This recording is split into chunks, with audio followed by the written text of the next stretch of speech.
Good afternoon, I'm Sean Yao, and this is One News Now. COVID-19 cases in the Philippines have climbed to more than 30,600. The Health Department reports 630 cases today, of which 460 are fresh cases and over 160 are late cases. The DOH also records 8 new COVID-19 deaths, raising the death count to more than 1,170. Meanwhile, more than 8,140 have already gotten better from the virus, with 250 new recoveries tallied today. Globally, though, the World Health Organization reported the largest single-day increase in COVID-19 cases. More than 183,000 new COVID-19 cases were detected in the past 24 hours. There are now around 8.7 million COVID-19 cases around the world, with over 460,000 reported COVID-19 deaths. During the DOH virtual briefing, sociologist Dr. Nina Castillo Carandang reminds the public to check on each other amid the pandemic. Carandang says that people should take quarantine as a time to do self-care and reflect on the meaning of life. She adds that it is important to strive for social connectivity and physical distancing. Sa panahon nga po ngayon na hindi po tayo katulad ng dati ang buhay-buhay natin, pwede po tayo magkamustahan online. Maaari pong may teknolohiya na pwede natin gamitin para socially connected tayo pero manitiling physical distance. And Congress is still on break, but a congressional hearing still took place to discuss the ongoing SAP distribution, which has since been marred with issues here and there. Ria Fernandez is live at the Batasang Pambansa to give us the latest. Ria, what were the main points of today's discussions in the lower house? Sean, even House Speaker Alan Peter Cayetano couldn't help but air his frustration over the problems hounding the government's social amelioration program. During the congressional hearing today, Cayetano enumerated a list of concerns that led to delays in SAP distribution. This includes supposed bureaucratic processes, corruption, and confusion in guidelines at the local level. According to the House Speaker, part of the problem was caused by the Social Welfare Department's refusal to heed their suggestions in implementing the program. Cayetano also hit red tape in food pack distribution as experienced by his constituents in the Taguig-Pateros district. Here's what the House Speaker had to say. Emergency, survive to kapit sa patalim ng mga tao. Hindi tayo pwedeng masyadong bureaucratic. We have to start thinking na one team tayo.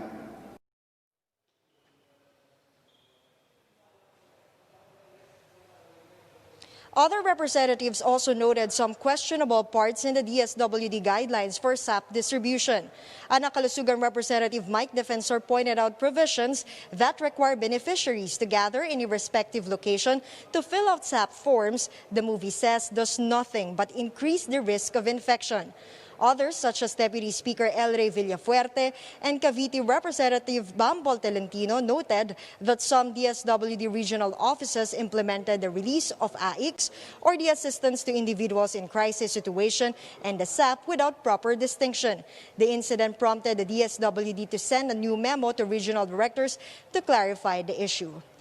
Sean, during the hearing, Cayetano clarified that the intention of their hearing is not to point fingers, but to improve the system of SAP distribution. Right now, the government is focused on the distribution of the second tranche of SAP, which is aims to cover some 13 million beneficiaries from 11 areas in the country, including NCR. Meanwhile, House Committee on Good Government Chairperson Jonathan C. Alvarado cleared DSWD Secretary Rolly Bautista from these problems hounding the SAP distribution. He said that the secretary was able to act on the problems. Sean? All right, Ria, I have to ask you about something that did crop up in one of the news items I read regarding the distribution of the first tranche of SAP, which was there were supposedly around 22,000, I guess, ghost beneficiaries that came up. Was this addressed in today's hearing? Actually, that specific issue wasn't raised in today's hearing because today's hearing focused more on the slow distribution of SAP, which the DSWD officials tried to answer before the lawmakers. With With regard to the slow distribution earlier, we also carried a news item saying that this next tranche will be distributed using an automated system. Was that discussed today? And can you tell us more about that, if so? Yes, that's correct. The DSWD officials said that one of the ways that they want to implement in the second tranche of the SAP distribution is by making the money distribution digitally, or they will do it through digital transfer. And they believe that if in the first tranche, the distribution lasted up to 2 months, with the digital transfer, they aim to cut the distribution time to at least 3 weeks. Nevertheless, they also consider that there could be security issues which they have to consider. Okay, Ria, now to get to be more like to the nitty-gritty and actual specifics, exactly how does this automated distribution work? Will they be using like what the DOLE does or the SSS does, which is to use money remittance centers such as Palawan and GCash, PayMaya, and those kinds of services, or are they still going to be handing out cash? Exactly how will this automated system of distribution make things faster, and how do people actually know that this is how it's going to be distributed? Well, before we stood up for the live report today, what we heard from the DSWD officials is they would be partnering with some money remittances. We'll get back to you what other means they will try to explore in order to transfer digitally the second tranche of cash aid. All right, Ria, we'll let you get back to that hearing. I guess it's not over yet. Thank you very much, News 5's Ria Fernandez, joining us from the Batasang Pambansa. And former transportation official Mark Tolentino is the latest person to be linked to the $2 billion financial scandal involving Wirecard. A German newspaper said that in April of last year, Tolentino was appointed trustee or a trustee of Wirecard. And as trustee, Tolentino reportedly opened 6 accounts from BDO and BPI for Wirecard and invested a total of 1.9 billion euros. This was a matter that prompted auditors to check in on the funds since the account made was not in local currency. The German Daily reported that auditors were told that the certificates for the accounts and cash holdings are fake. Back in 2018, Tolentino was fired by President Duterte himself for allegedly having dealings with the president's sister. And the Anti-Money Laundering Council, meanwhile, is ready to help with the search for the $2 billion missing fund. The investigations of AMLAC and the Bangko Sentral ng Pilipinas will focus on the supposed falsified documents which dragged 2 of the country's largest banks, talking about, of course, BDO and BPI, into this financial mess. The Bangko Sentral previously cleared the 2 banks from the Wirecard scandal, saying that no fund of that amount had entered the local financial system. Both BDO and BPI also denied Wirecard was their client.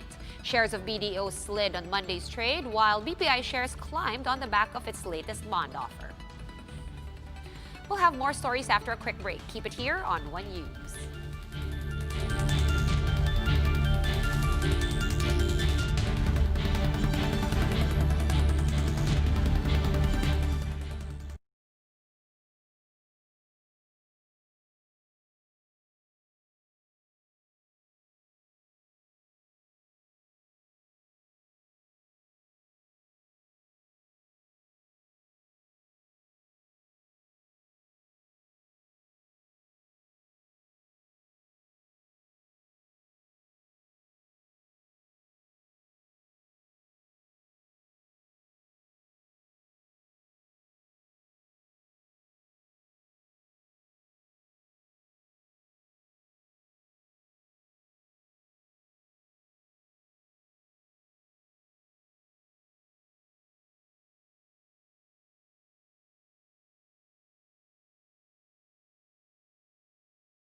watching One News Now. I'm Sean Yao.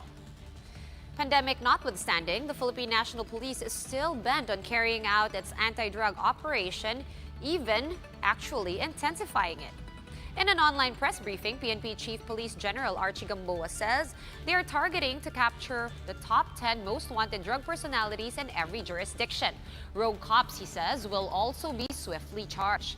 Included in the PNP's new guidelines are the optimal use of technology for communication and data gathering, new normal modes of holding events, and advanced training on social media management. They will also release a new manual to observe safety protocols during operations. In addition, I also echoed the guidance of President Rodrigo R. Duterte for PNP units to seize every opportunity to be on the offensive against illegal drugs. An all-out offensive puts the lives of our PNP personnel at risk, so we must exercise all possible precaution to ensure that they are safe and that no lives are lost. And still on the PNP, Gamboa also wants the health status of police officers in Cebu to be monitored closely after 500 cops in Central Visayas tested positive for COVID-19, with 120 of them coming from Cebu. 100 uniformed personnel will be deployed as replacements while the others go through quarantine. He urges the RT-PCR testing laboratory in the region be fast-tracked in order to halt the spread of the virus. We're rushing up our construction and accreditation of our RT-PCR in Cebu because there's so much infection there. As a matter of fact, ang dami. There was one time parang almost 10 coming from Cebu na positive. And on to transportation, backriding may soon be allowed, but only for private motorcycles. Transportation agencies are now tasked to drop guidelines to maintain safety should this push through. However, Malacanang says motorcycle taxis like Angkas, Joyride, and Move It will still not be allowed to resume operations anytime soon. Natapos na po yung testing period o pilot study. Hindi na po pwede ang kinagawian. Tayo po ay patungo sa new normal. And the palace has assured the public that trains in the metro will be continuing to operate despite losses due to the pandemic. The LRT, MRT, and PNR trains are currently ferrying only 10 to 20% of their normal capacity, or some 140 to 160 passengers per trip. Palace spokesman Harry Roque says this is a sacrifice that the government is willing to make. Wala po tayong choice. Malugit hindi.